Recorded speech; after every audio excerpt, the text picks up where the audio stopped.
So how do you take businesses from 6 million to 12 million a year? How do you take businesses from 4 million to 20 million a year?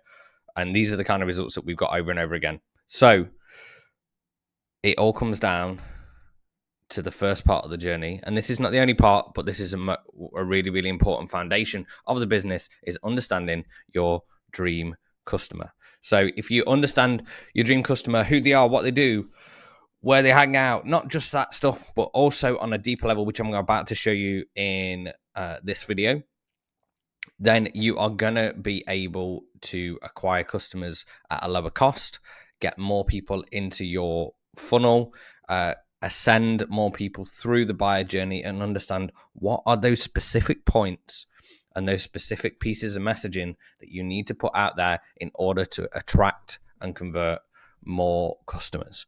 So that to start off with, it comes down to the BDA method, right?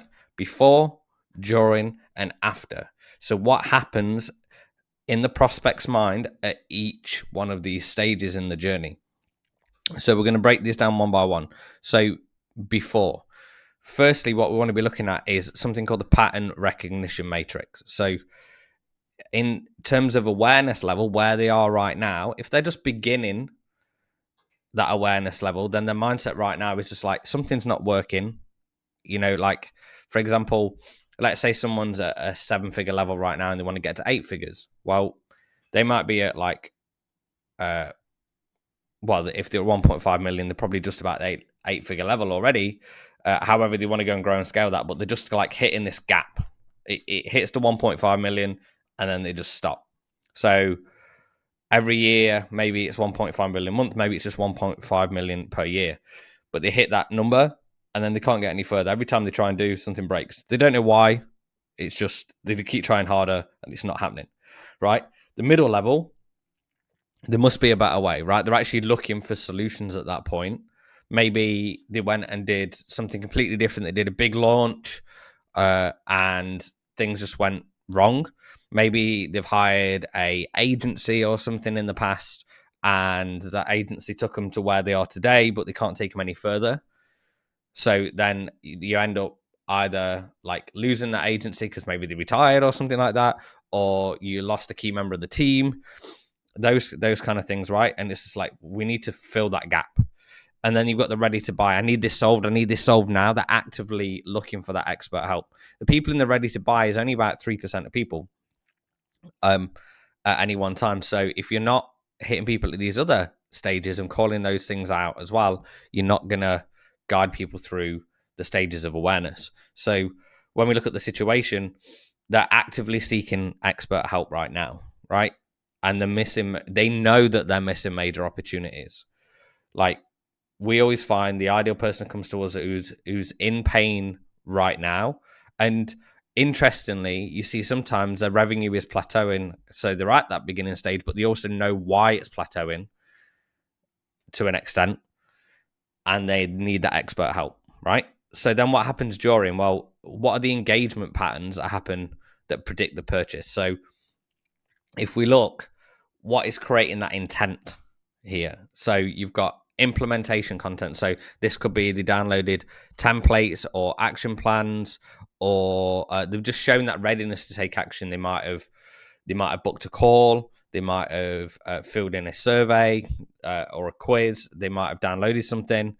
Then the next one is case studies. So they're looking at the process and they're like, yeah, this person's got a process. They've got something that we don't have right now.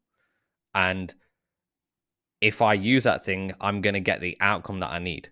So why does it matter? Well, if people value the systematic approach, the way that you do things over just the results, then they're likely to be a better customer. Why? Because they understand the difference between your offering and someone else's offering, rather than just, if they're just buying it based on the results that you share, then what happens is if those results don't come straight away, then they're not invested in the process as well. And that's when you end up having refunds and things like that, because it's like, look, you told me you got all these results. Why in 7 days do I not have all these same results? It's like, well, these things take time, and we need to walk you through each part of that process.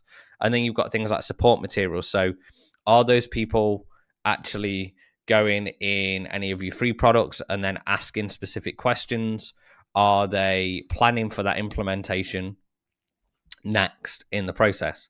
Right. So, you're looking at that through the during stage of like when they're coming into your world. Maybe they've even bought like a low ticket product first, right, where they've raised their hand and say, I'm interested in this stuff, and then probably they're going to need more help in the future.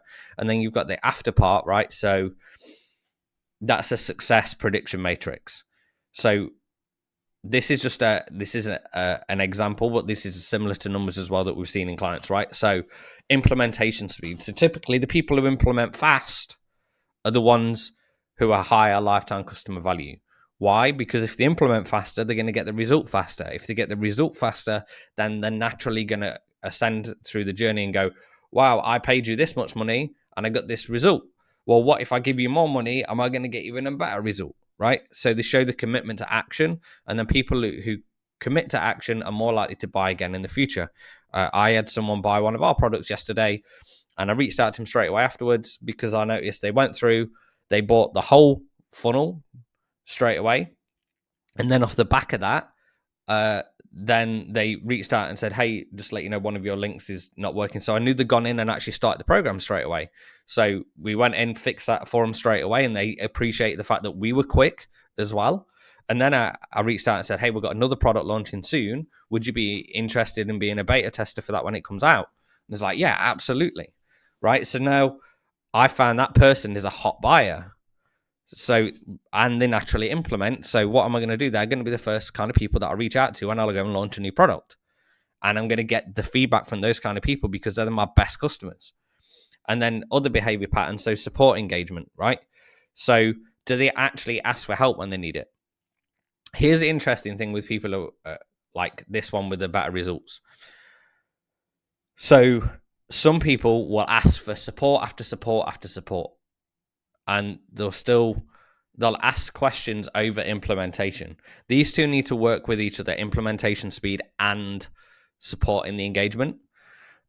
However, for example, the way I buy things, so I'm part of a $25,000 a year mastermind, and I probably ask a question in there every couple of months, if that. But if I ask that question, it's because I want to solve one particular problem, and then I go and just implement whatever I need to implement the rest of the time. So those people are not using the support communication at all, and you're not getting a relationship with those people. Typically, that they won't be worth as much as a customer.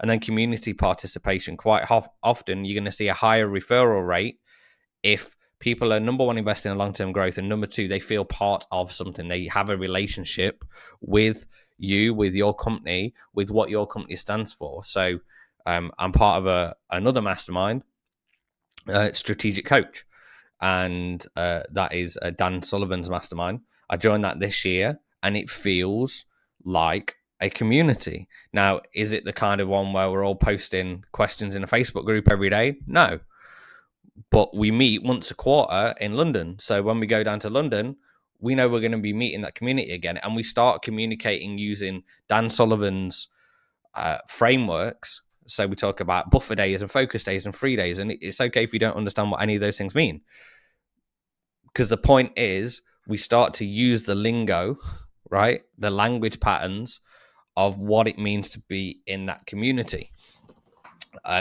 So the fact that we're investing in that community means we're more likely to stick and stay in there. And their ascension process feels like a natural progression to go from the foundation product that they have, and you go in that program and they go, look, if you're making the right steps forward, then you can go into this program. You can go into this program. It doesn't feel like a sell. It doesn't feel like a sale. It feels like a natural progression. So, and that's also because we're communicated, we're in part of the community, right? So how do you actually figure out what these things are, this before, during, and after? So you go through 4 steps. Here's a how-to. So step number 1 is the value pattern audit. So think about this. What we need to do first is you're going to make a list of 3 of your customer types. So if you're just starting out, this is probably not going to be that beneficial for you just because you're not going to have enough data. However, you can go and call every single customer, right? If you're further down the line and you're getting lots of customers coming in, you want to take the last 20 customers for high value, so the ones who spent the most, one-time buyers, and then the refund request people. And what you want to do is look at what did they purchase. So if they all purchased the initial front end product, it might be a different front end product, but like some kind of low ticket product, or maybe they all started off by booking a call or whatever it looked like, right? And then the lifetime value, well, the high value one, the person's probably bought multiple things. The one-time buyer has not purchased any additional things, and the refund request person is actually cost you money. So what you want to do is take a list of 20 of those people in each segment, and then reach out to them and say, "Hey, what made those different?" So not just reach out to them and ask them the questions, but also look at the data. Look at what was their customer journey, what was their user behavior, like what happened before. Right? What happened before, what happened during, what happened after. So you want to understand what are the key indicators that makes them different. What was it in your messaging that pinpointed those people, that attracted those people? The one-time buyers, what was missing? So reach out to each one of those people and just say, "Hey, I noticed that you didn't get this or this or this." Like, and ideally call them, get them on the phone and say, I'd love to like get your thoughts and feedback. In return, I'll give you this bonus for free. I'm not here to sell you anything. I literally just want to get your feedback so we can make our products better. And you find out what was missing, great. And then refund requests, like what went wrong. So when you're looking at the refund requests or cancellations or like whatever, if it's a subscription-based model, what went wrong? What was the reason for the cancellation? If you don't have that data right now, number one, you got to go get it. Number two, create a system that automatically collects that data if anyone requests a refund. So either you have an automated system, or if someone's responding to an email saying, "Hey, I want a refund," then that's all well and good. But you need to be putting that info into a Google Sheet or whatever, so you can look at the patterns and trends and go, why? Why are people refunding? And then you can go fix that. So secondly, the engagement map. So what was, when we look at the customer journey of those each buckets, what was their first contact? Like how much time did they spend on the sales page? How much time did they spend looking at the system part of it? How much time did they spend at looking at the bonuses? Like, can you modify the layout or the messaging to bring certain things above the fold to attract those higher quality people? Then are they implementation focused, or are they just focused on the results and the proof? Are they and then you can adjust your lead magnet or your sales page around that. And then like if it's a discovery call, for example, like are they process driven questions that they're asking, or are they price driven questions? Are they price sensitive, or are they going, look, all makes sense, I can see the values there, I just want to understand how it works? Because when people buy, they buy in this way, right? So they buy why. They need to buy into the why first, because if there's not a strong reason why, then they're not even going to get to the next level. And then they'll look at the how, and then they'll look at the what, and then they'll look at the what ifs. And the what ifs are all this kind of little process questions that are asking about the how that you haven't covered. And then the what ifs are like looking at all the concerns that they've got. So then you can update your call script to understand those concerns before they become concerns. So at the start of the call, you like start to go through some of those, like, tell me about your current situation, like where you're at on this, where you're at on that. And then when you're explaining the process, you're not competing on price, because you can show the difference in your process versus what they've tried before. Then we've got the communication framework. So this is like, now that you know what patterns predict value, now you need to speak directly to those indicators in the marketing, right? So for example, awareness stage, key concern is maybe something's broken, right? They're looking for a new system, a new way of doing things. So the message focus is process over the promises, right? So you're showing different, new, not better, just new. It can be better, but it's more important to be new. And then the next stage is consideration. Is this right for me? Well, then you start answering all the implementation questions. So then that's where you start showing proof, right? Speed to result evidence. So can you get them a quick win in advance? The best way to prove what you can do is get someone results in advance. And then you've got the decision stage. Can I do this? So all their support queries, have they got questions like for a sales rep before they go ahead and buy? So that message focuses on the system, the support, and the proof to make sure that they feel safe and understood for them in order to make a purchase. And then we've got the filter system, right? So instead of trying to convince everyone to buy, what if we start building filters into our products and services that allow our dream customers to come in and repel everyone else? So, for example, the filter type, so content filter, so attracting people with the right mindset.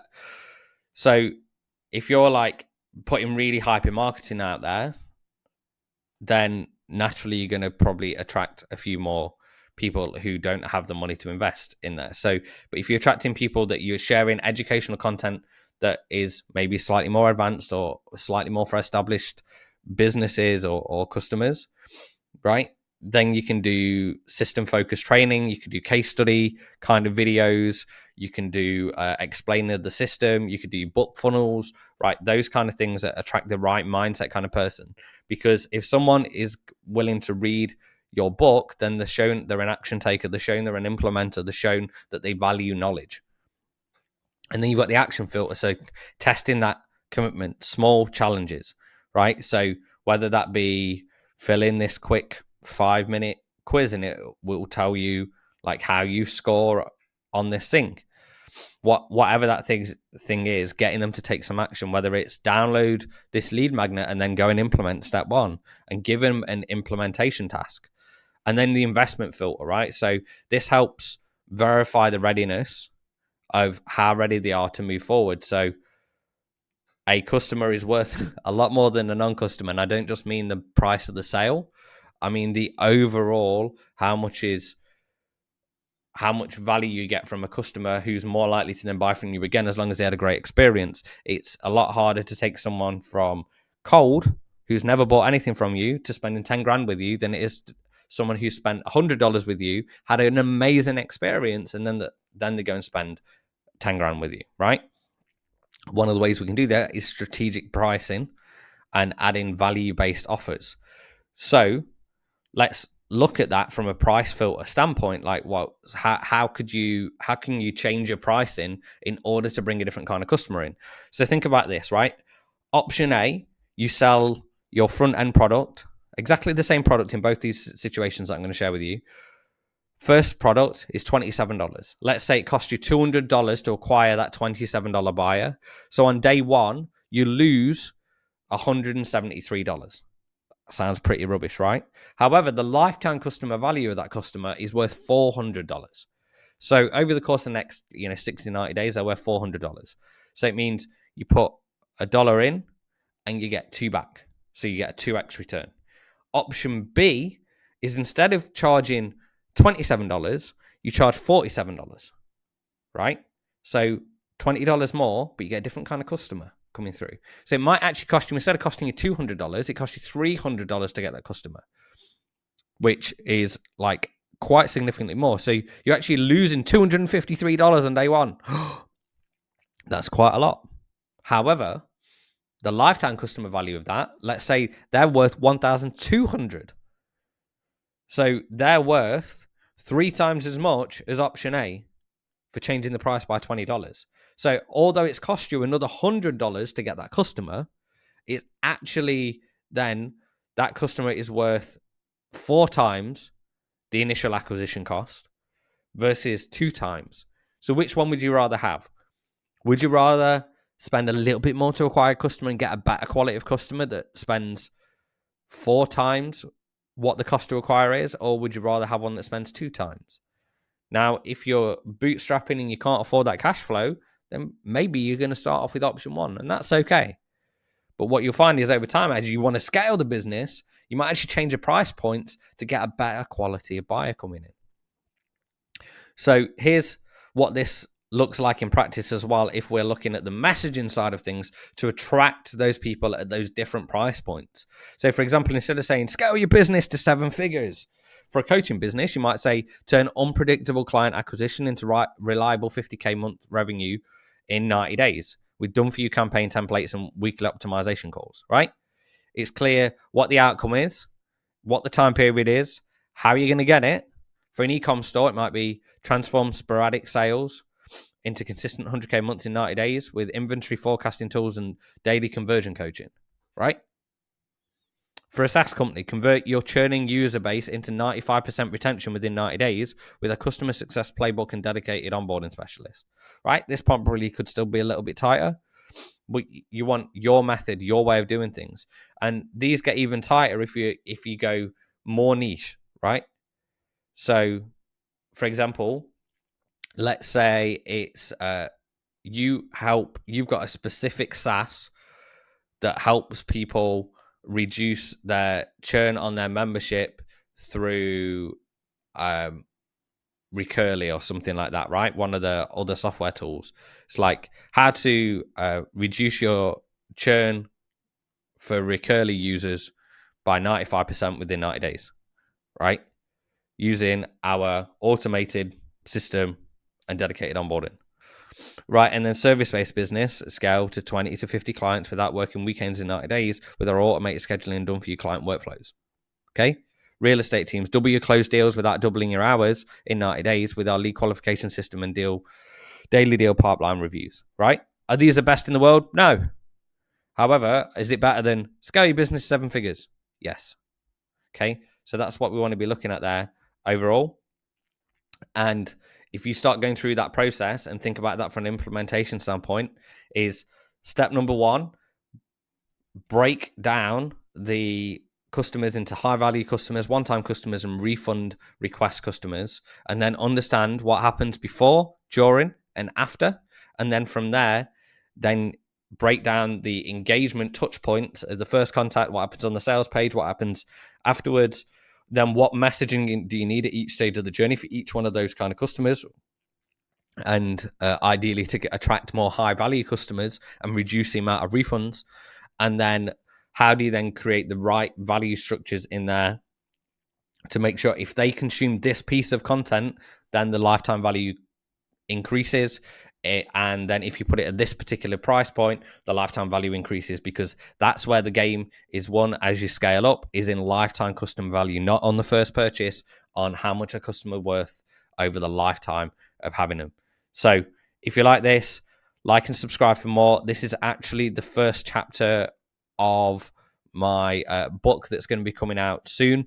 So if you want to find out more about that, then just comment the word book around this video, and I will send you over the details as soon as it's live, and we'll be creating a wait list and all that jazz, depending on when you're watching this video. So have a great day. Catch up with you soon.